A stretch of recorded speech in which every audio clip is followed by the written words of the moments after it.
Para sa lahat ng mga lumalaban sa buhay. Alam mo, bilib ako sa'yo.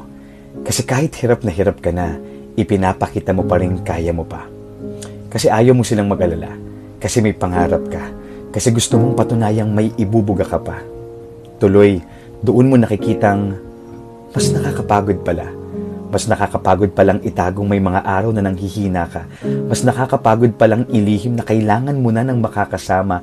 Mas nakakapagod palang itangging kailangan mo lang ng kahit isang taong magsasabi sa iyo na kaya mo yan, magpatuloy ka. One realization that changed the way I deal with my battles. I don't fight alone. I fight in faith. I fight with my God. Why? Because in our weakness, He is our strength. In our doubt, He is our guide. And in our heartbreak, He is our breakthrough. Walang labang hindi na ipanalo ang Panginoon. Ipagkatiwala mo sa Kanya ang laban mo ngayon. God bless.